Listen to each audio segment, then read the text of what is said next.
Hey guys, welcome back to the podcast. So I knew I could do it. Darren is back on the podcast this week, and we are talking about Reese and basically what it was like to have an ours baby together. So if you're new here, our ours baby, like I said, is Reese, and she's actually not a baby anymore. She's 4.5 years old. But in this episode, we're kind of going back in time and talking about what I did to quote unquote convince Darren to have a baby with me, how the kids reacted to the pregnancy, and then, now in present day, how we keep things fair between all the kids. Spoiler alert, though, we don't keep it fair. How we navigate the holidays. We talk a little bit about that, how Reese deals when the kids go to their moms, and so much more. It's a really, really good episode. Before we get started, if you've been listening to this podcast and like what you hear, I'm going to ask you to do me a little favor. Can you press pause and then go and subscribe, leave a rating and a review, let me know what you think, and then take a screenshot and share it on social media. Honestly, guys, this helps me spread the word about the podcast, and it literally means the world to me. So when you do that, make sure that you tag me on social media so I can thank you personally, because like I said, when you help me spread the word, it is like gold. All right, that is it for the intro. Let's dive in and hear what Darren has to say. Hey guys, it's Jamie Scrimger here, second wife, stepmom of 3, and mom of 1. And you're listening to my podcast, where we talk about all things motherhood, stepmotherhood, and living a kick-ass life. If you're ready for raw and real conversations and are striving to live your very best life, then you are in the right place. Every week, I'll provide you with tips and strategies and mindset shifts to inspire you to live your own version of a kick-ass life, while bringing you along as I create my own.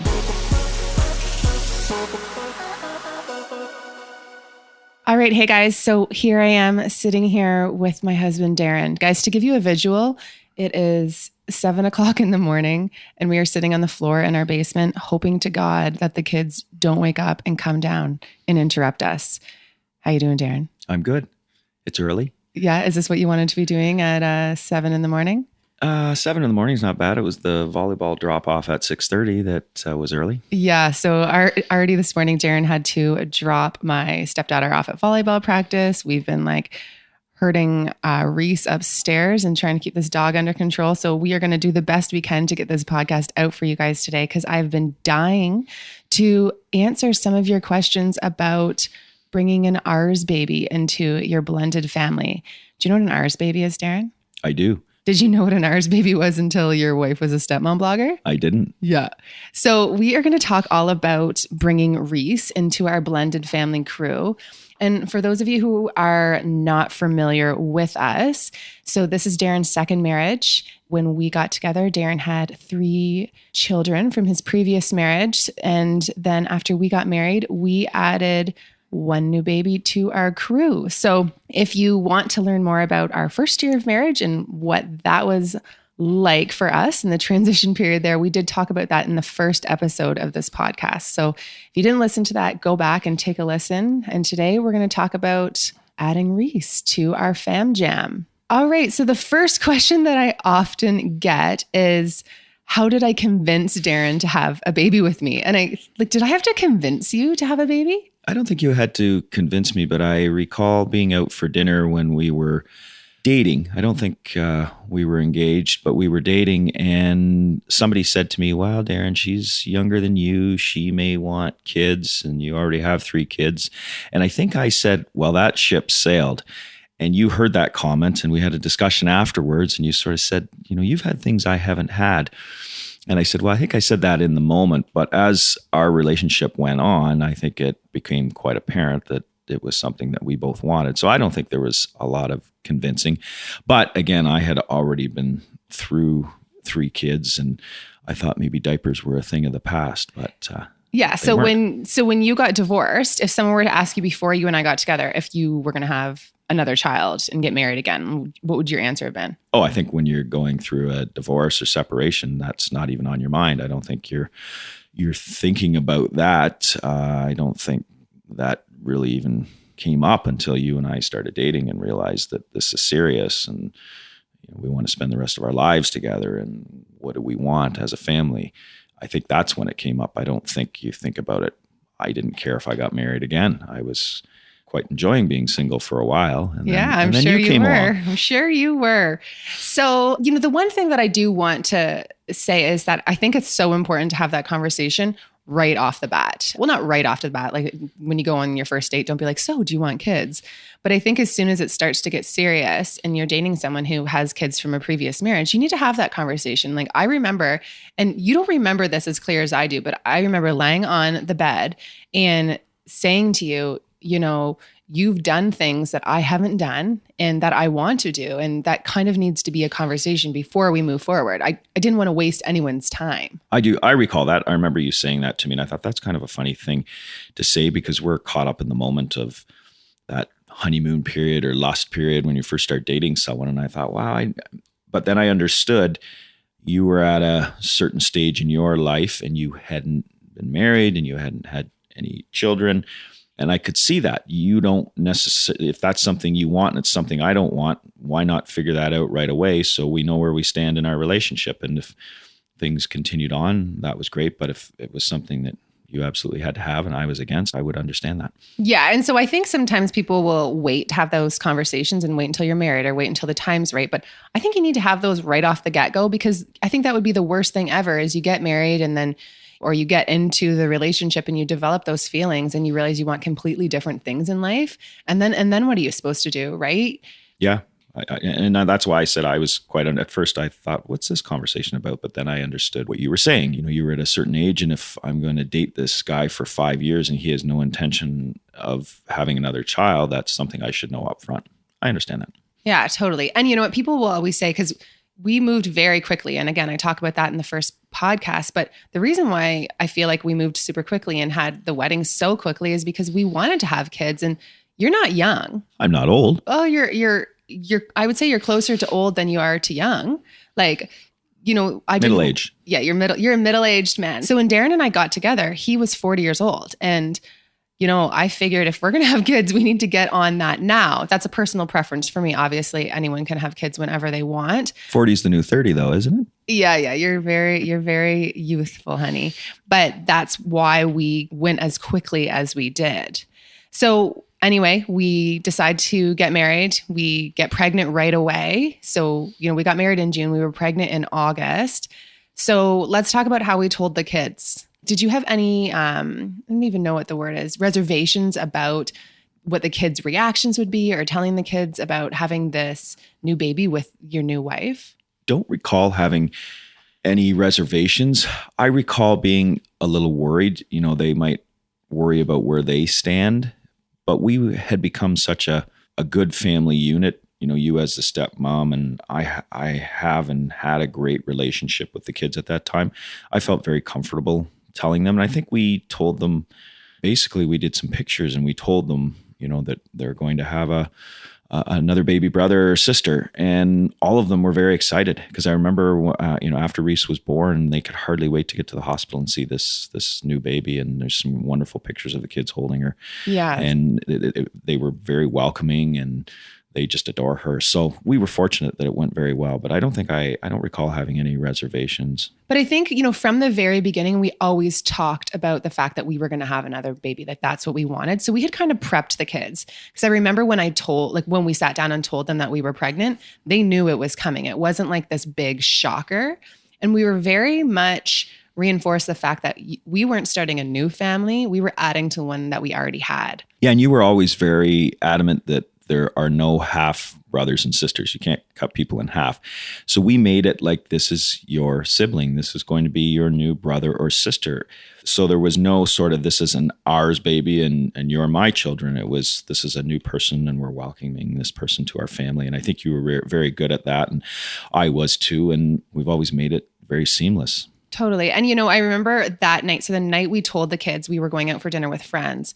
So we were, out with friends having dinner and I checked my Instagram and I was so excited because I saw my stepdaughter had posted a picture of the ultrasound on her Instagram and had said, so excited that I'm going to have a new half brother or sister soon. And I remember reading that and my heart just sank and it made me so sick to my stomach seeing the word half. And there was no bad intentions there. That's basically like what the title is. But that really did spark the conversation saying there are no half people. We are all part of this family and we're all, this is your brother or sister, and just kind of reinforcing that we're all part of this crew together. All right. So people often ask me if we told your ex-wife, like if we had a conversation, they say, how do you tell the ex-wife that you're pregnant?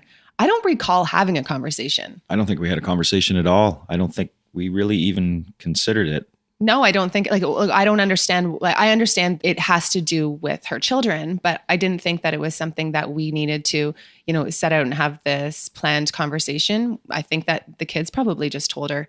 I think that's how it happened. I don't recall, again, any thought of should we tell her separately. I think it was just news that came out of our family, and whoever found out, found out. Yeah. It'd be the same as a cousin or a relative or a close friend finding out when we told everyone. Yeah, we didn't make it a thing. And I think sometimes that's where people make mistakes. They make things into bigger deals than they need to be or overthink them. We didn't make it a thing because we don't give other people permission to have an opinion on how we run our life. So it was what it was. The kids told her and we didn't overthink it. And I think that was good. I think we just did what we wanted to do. And again, it makes it more seamless as a family when you're not trying to segregate one issue. Yeah, not a big deal. So the other thing that is so common with stepmoms is stepmoms feeling, especially childless stepmoms. So me feeling insecure that this wasn't your first baby. This wasn't your first rodeo. You had had 3 other children. You knew what to expect throughout the pregnancy. You knew what labor was like, and you had experienced it with another woman. And I'm not going to lie, that was a tough thing for me to deal with. Do you remember that one day when I was sitting on the stairs and I was crying and I was just like, you've done this with someone else. And is this as special for you as it is for me? Because, this is your 4th and not your first. Do you remember that? I do remember it, but I remember thinking, I don't know why this is such a big deal because it is an exciting time no matter what. When my daughter was born, she was the first one. And of course, that's very exciting having the first baby. But when the 3rd one was born, it was just as exciting. I don't recall saying, okay, because it was the first time, it was more exciting. It's just an exciting thing. And when we brought Reese into this world, it was awesome. And it's one of those moments that you never forget. And it doesn't matter. Well, I was on a lot of drugs. I do not recall it as clearly as you maybe do. And I had a whole 24 hours or 48 hours that I didn't sleep. So it becomes kind of a dopey period as well. Oh yeah, it was a real dopey period.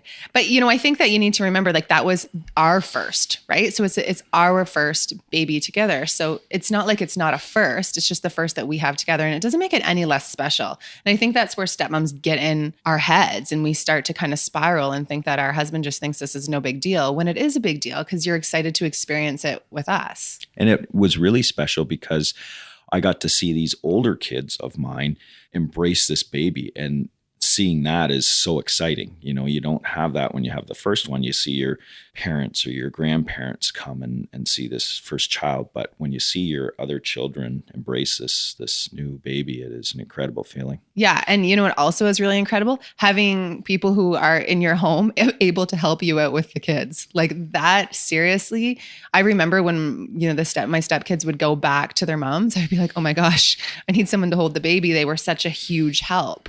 And the other thing, just to go back to that, is Darren having experience with babies was such a godsend because I had 0 experience with babies. I had barely held newborn babies. I'm not a baby person. If you come up to me and you have your baby with you, I am not going to ask to hold your baby. I've never been a baby person, haven't really babysat, really had no experience with the diapers. So honestly, for that first few weeks, I pretty much followed you around like a puppy. You told me how to do all of the things that come with motherhood. Oh, it was cute when we'd be wandering down to the nursery and doing a diaper and you'd be watching and observing. And yeah, you definitely took the lead right away. And then you're like, you do it like that? And I said, yeah, you do it like that. I think you taught me how to swaddle. Mm-hmm, mm-hmm. Yeah, so it was a blessing for me. Absolutely.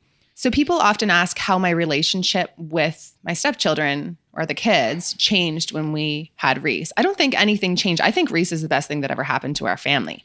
I don't think anything changed.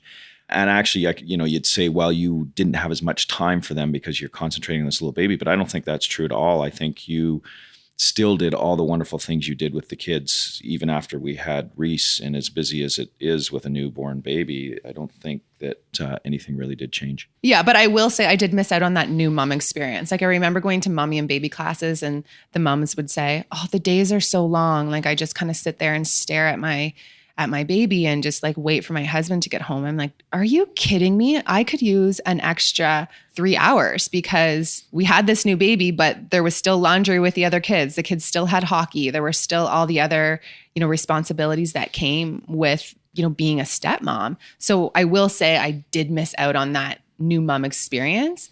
And it's easy to get wrapped up in what you miss out on. But I think what I gained from having 3 stepchildren with Reese far exceeds that. And that's a place where it's really about mindset. So for us, the weeks look very different one week to the next because we have week on, week off access. I hate the word access. It's like you have access to your children, but we have a week on, week off schedule with the kids. So, the one thing that has been super difficult is Reese has really struggled when the kids go back to their moms. Like that has been something that we have had to navigate. Yeah, and that was tough to see when she was young and didn't understand where her brother and sister are going. That was certainly sad to see. She's adapted as she's gotten older, and I think she has embraced a little bit of time alone with mom and dad. But yeah, she's smart. She's figuring out how to kind of reap the benefits of this system now. Yeah, but it was hard when you would go to a hockey game and see the kids and she'd be crying because she didn't understand why she couldn't go with them. And that was a trying time when we would see that, and then they would come back and her life would be back to having these kids around and fun and playing and people to play with. And then it was almost like she was an only child one week and she had siblings the next week. And at first it was a trying time, but I think she's really adapted well to it. Yeah. And I don't think that the fact that your child will struggle with not being with their siblings all the time is any reason not to have a child. There are stepmoms who have said that to me, that they just don't want to put them through that. And you know what? There's always going to be challenges in everyone's life. Everyone has, things that they have to overcome with the kids. And honestly, I feel like with Reese, there's been ebbs and flows. Like sometimes she does really well and we think, okay, she's over it. It's not a big deal anymore. She's totally adapted. She'll often say, we share them with their mom. And I think that's so cute. But then, this year when she went to school, she goes to the same school as my stepson now, and they're on the same bus every single day, but only every other week they get to come home together. So there was a bit of a adjustment period this year with school too, when she just like took off from her classroom and went to the big end to go find her brother because she missed him. Told him she was going to get a coat and ended up just going down to her brother's classroom so she could see him. That was pretty cute. Yeah. So there's ebbs and flows with it for sure. But honestly, I think she's doing fine. Like I think she's got the best of both worlds. And you just mentioned that some stepmothers say, well, I don't know if I want to bring a child in because they're not going to see their siblings all the time. I don't think that's a reason at all to bring them in. I think Reese is so blessed because she could be an only child, but now she has these wonderful kids that come around and older kids that show her things and do things with her.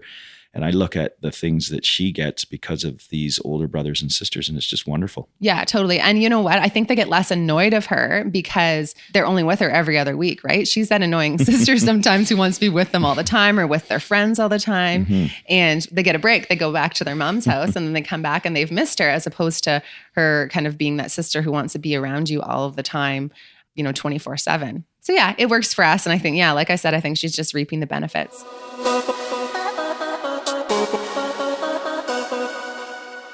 So when I first became a stepmom, it did not take me long to realize that I was in over my head.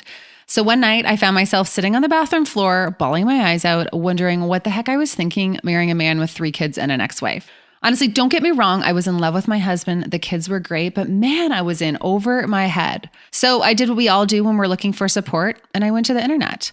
But I was so disappointed with what I found.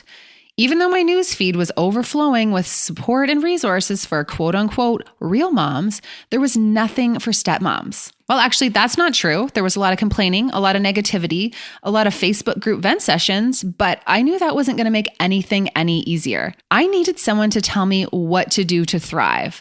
I wanted to live a kick-ass life amongst the extra stressors and drama and insecurities that came with being a stepmom.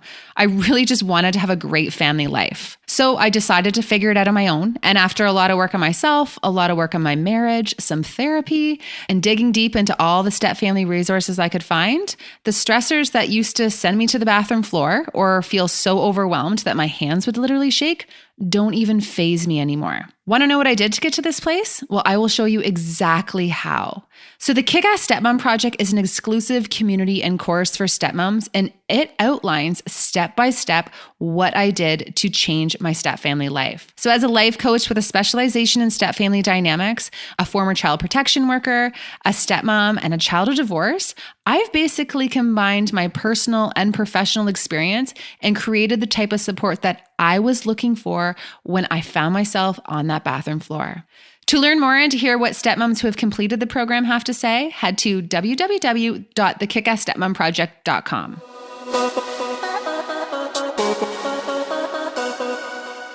So how do we keep it fair with all the kids? This is something that we struggle with and we continue to struggle with. I know we talked about when the kids go on a vacation with their mother, is it fair that Reese doesn't get something, but then we worry, what if we take Reese on a vacation and the other kids don't get to come? So there's a lot of that. And then you and I, even doing some planning, estate planning and will planning, how do we equalize things? You know, the other kids will someday get something from their mother and Reese will only get things from us, but then we don't want to make it unfair to the other kids from our side. So there's you could do a whole podcast on is how do you make it fair? And we will. And I think you really need to take fair out of your vocabulary. And I would like to take the opposite stance on that. I think you can't keep it equal, but you can try and be fair. Yeah. Well, I was going to say, or redefine how you define fair. Like fair doesn't always mean equal, right? Even when it comes to activities and stuff with the kids, right? When we are going away on a weekend and we don't have the kids with us, but sometimes we'll just take Reese with us because she's with us that weekend. And there's been times when online I've got some slack from people saying, why would you go away with just Reese and not with your stepchildren? Well, it's like, well, they're not with us. And we're very cognizant of the fact that like, we don't want Reese to live her life on an every other week basis. Like that's not fair to her. Yeah, it's not fair that we don't do things. And again, on the flip side, the kids do things with their mother that Reese doesn't participate in. So I think if we did a major family vacation or something big like that, we certainly want to make sure that all the kids are included. But again, on a week-to-week basis, we can't stop doing things because the kids aren't here. And they understand. I don't think we've really approached any complaints or had any complaints about things not being fair. Yeah, no. And I do remember one time my stepson saying, what, you went to the cottage this weekend without us? I said, yeah, honey, but this is what you got to do this weekend too. We would have loved if you were with us and we're going to do it again next weekend. But, you were with your mom and you got to do this fun stuff too. So it's really about, I think, that just having that open dialogue. Yeah. All right. So in terms of rules and expectations, I know this was a conversation when we first got together because there would be things that the kids would be allowed to do. And I would be like, there's no way that Reese is going to be allowed to do that when she gets older. We have, different opinions on how things should be done. I don't know how we've really approached that. I know that is an issue for a lot of stepmoms who maybe look at the way that things are done with their stepchildren and don't want that to be done with their, actual child, or I'm going to get slack for that, not actual child, bio child, whatever, however you want to say it. What are your thoughts on that? Oh, I think it's like everyone that has a newborn and you see how other kids are eating too much candy or playing too rough or participating in sports that they could get hurt in. You always want to protect your child, and we're not going to allow our child. But as they grow and they get these habits, they have some candy and they participate in I know. sports. Remember when I would be like, Reese is never going to eat that, or I'm never going to put that on her skin, or she's never going to be allowed to do this. And then there are things that Reese maybe is not allowed to do that my stepchildren are. We don't know because we have such a huge age range. So it's hard to even compare it right now. But I think you need to be very careful, and you don't know until you're in that situation. So there's things that I thought Reese would never be allowed to do at 4 years old. And, last night I gave her a Kit Kat so that she could just let me get some work done. I definitely bribe with candy. I would have never even said that I would give her Kit Kats on, a random Wednesday night. But yeah, but we've stuck to our gun. Reese doesn't drink pop. There's a lot of things that we have where the other kids maybe did drink pop when they were younger, but that's something that we've implemented across the family. We really don't keep pop in the house anymore, so nobody drinks pop. But the older kids are 16 and 14 and can go to the variety store, and I'm sure they have a pop. And they get pop from there is pop in the basement. They just have less pop than maybe they used to. Yeah, we don't keep a lot though. Mm-hmm. Right. Yeah. And, I think you just deal with the situations as they arise. And you can't say when you have a newborn, oh, I'll never let my kid have this cell phone or this and that. You just kind of deal with it as it comes up. And you need to have those conversations with your partner at that time. And there are going to be different parenting ideas. There's going to have different styles of parenting. And you have to navigate that in a first family and a second marriage. It's not an uncommon thing to have to deal with. Yeah, and every child is different. I think I said it in your last podcast. They have their unique personality, so you're dealing with each individual. We have kids that get tired a lot easier and want to go to bed earlier, and others that are nighthawks. So you try to put that rule somewhere in for all of them, but each one interprets it a little different. Totally. Like my stepdaughter, we never give her a bedtime. We have never given her a bedtime since I don't even remember the last time we had to tell her to go to bed, because she just goes to bed and she wakes up fine every single morning. She's the first kid up. Whereas my stepsons, we have to say, okay, it's time to go to bed, because if they don't go to bed, they're going to be bears in the morning. So you do have different rules for different kids in certain situations. I agree. And I think that's what we're facing with Reese. As she gets older, we're trying to go with the bones or basic bones of a rule list, but and our parenting values but there's a little bit of flexibility for each individual child based on their personality. Mm-hmm. Or rules that they go by and rules they don't want to go by. Yeah. And different kids listen in different ways or not in ways. Okay, so last question, because these kids are starting to stir upstairs. Do you ever feel bad that you get to, and sorry, I'm kind of blindsiding you with this question, but do you ever feel bad that you get to spend more time with Reese than you do the other kids? Like, do you have any dad guilt around that? I think it goes back to the fact that ever since I've gotten divorced, that I miss the kids when I don't have them. I certainly miss them. And there's an element of guilt that I'm not spending as much time. And I think we've touched on that before, that when they do come, I want to spend as much time as possible. I tend to be super dad. I want to get involved in everything and hang out with them, mini sticks with the kids, go out, watch a movie with my daughter. So I think you do feel a little element of guilt, but not enough to say to our daughter that, we're not going to do something because I feel guilty that the other kids aren't going to participate in that. You just love them when they're there and who they are. And, I don't think that as time goes on, I feel as much guilt because I get to spend quality time with the other kids when they're around. Yeah. And you include Reese in everything, right? It's not that she's not included when the kids are here. Like, you guys will all go do stuff together. But that being said, there are things that you do with the older kids, and Reese and I hang back and we get our quality time then too. Yeah. And that's exactly it. There's things that I go and do with the other kids when they're here. And it's not necessarily that we can't take Reese with us. It's the fact that it's maybe not age appropriate for Reese sometimes. She's the younger of all the children, but she would probably in 5 years be doing what the other kids are doing. Yeah. And I think that's where things are different for us, because she is such a different age. I think if you had, a 4-year-old from your first marriage and then, she was 2.5, or if there was kind of like that close age range, it would be a little more difficult to navigate. But then in that point, everyone would just be included in everything because everything is age appropriate. But again, we try to include everyone when we do things as much as possible. Totally. And I lied. I do have one more question or one more thing that I want to talk about. We have Christmas coming up, and people ask a lot about how we navigate Christmas in terms of fairness with presents, and whether we go on with celebrations when the kids aren't here, or do we wait? So, for instance, this year, Christmas morning, the kids are with their mom and they don't come until 3:00 in the afternoon. So when we first had Reese, we did struggle a little bit to try to figure out how to navigate that. Like, do we wait and do Christmas all together at 3:00, or do we wake up and do Santa and, our Christmas morning routine with Reese and then do it all over again? Like, we did have some conversations around that. And we basically decided the show does go on when it comes to holidays, but then we have a separate, like an extra celebration when we're all together. Yeah, I think when the kids are here Christmas morning, we do Santa Claus with everyone and have our presents from us. And then usually we get together with extended family in the afternoon.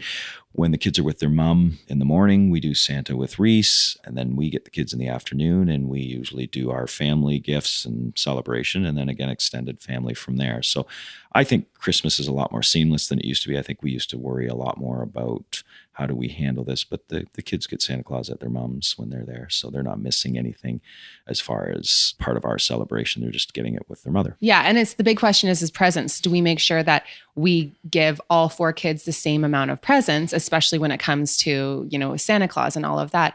And I do think it's kind of tricky because Reese is younger, so her presents are just cheaper than what the older kids, in terms of like what they want and the cost. But in terms of amount, she does get a little bit more because they're getting lots of stuff with their mom too. And that's where I think it's important to think about what the kids are getting as a whole in like their whole experience with both of their families, as opposed to, what they're just getting in your home. Because that's where I think sometimes, your actual kids get the short end of the stick because their brothers and sisters have a whole other life at their other home, and they get to experience things that she doesn't. Yeah. And you see it, I drop the kids off and their hockey equipment in, the garage at their mother's house, and you see all these other scooters and bicycles and things, and they have other toys over at her house that Reese wouldn't have here. So I do think it's okay to give Reese a little bit more because they are getting stuff from her family and from their mother. Yeah. So it goes back to what you said. I actually really like it now that I'm thinking about it. It's, fair doesn't necessarily have to mean equal. Yeah. That's the best way to do it. Yeah. And I think that's a really great note to end the podcast on. Sounds good. Yeah. Thanks, honey. You're welcome. You're like a podcast star. I guess. All right, guys. We will chat with you in the next episode. Have a good day. Okay, guys. If you like this podcast, please do me a little favor. Take a second and subscribe on iTunes, and then screenshot this podcast, give it a share in social media, and tell your friends what you think. And hey, don't forget to tag me so that I can thank you for helping me spread the word. Thanks so much, and I will talk to you next week.